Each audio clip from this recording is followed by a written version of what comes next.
This verdict sends a clear message. Violence like this won't be tolerated in our Collin County community, and we remain committed to protecting our schools and standing with victims and their families. Right verdict? Wrong sentence? Let's talk about it. Welcome back to the channel, foodies. We have breaking news in the KARMELO Anthony case. After days of testimony and emotional arguments from both the prosecution and defense, the Collin County jury found KARMELO Anthony guilty of murder in the death of Austin Metcalf. Following the guilty verdict, the same jury sentenced Anthony to 35 years in prison. This case has been closely watched across the country ever since the fatal stabbing at a Frisco area track meet in April 2025. Prosecutors argued that Anthony intentionally escalated a confrontation and committed an unjustified killing. The defense maintained that Anthony acted in self-defense and fear for his safety during the encounter. Ultimately, the jury rejected that argument and returned a guilty verdict. For those of you that watched the case, do you think the defense did a good job or, watched coverage of the case? The courtroom was filled with emotion as the verdict was read. Reports indicate that Anthony broke down in tears while family members on both sides reacted to the outcome.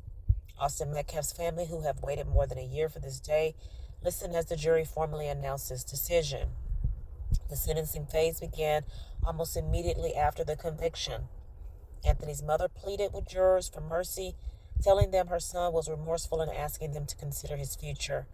The defense also argued that the stabbing occurred in the heat of the moment and sought a reduced punishment. However, jurors ultimately decided on a 35-year prison sentence. One of the most powerful moments came during victim impact statements.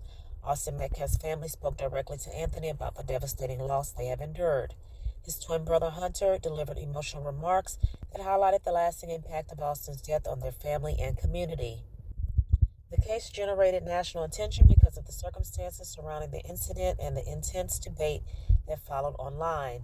Throughout the trial, prosecutors emphasized that the case was about the actions that occurred that day, while the defense focused on Anthony's claim that he believed he was in danger. After reviewing the evidence, the jury sided with the prosecution. With a 35-year sentence now imposed, Anthony will enter the Texas prison system and is expected to become eligible for parole after serving a significant portion of that sentence, according to reports. That makes me want to cry, y'all. This verdict closes one chapter of a case that has captured national headlines, but discussions about the trial, the sentence, and what happens next are likely to continue for years. I was enraged at the verdict, y'all. I will say that when I watched Willie D Live, he had someone, I believe he's an attorney, on his channel, and he kind of made it a little more understandable as far as the conviction, but I will never understand the sentencing.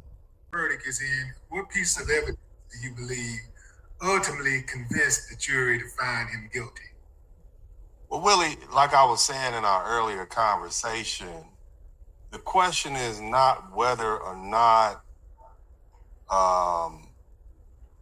KARMELO Anthony had the right to defend himself. It was whether or not the use of deadly force was justified.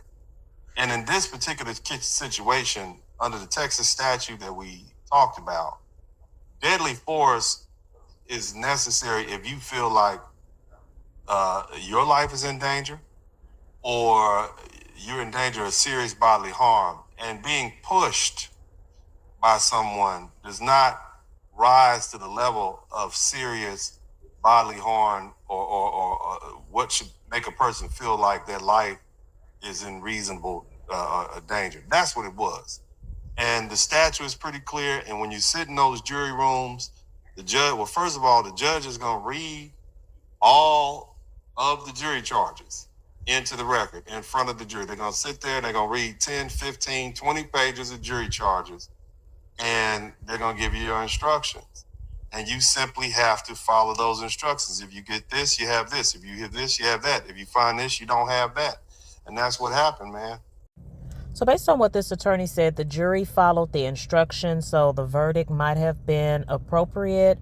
But why such a long sentence? I can guess, but let me know what you think. Why such a long sentence for a young man? Let me know your thoughts in the comments below. Do you believe the jury reached the right verdict? Was the 35-year sentence appropriate? As always, keep the discussion respectful. Don't forget to like, subscribe, and I'll see you in the next one.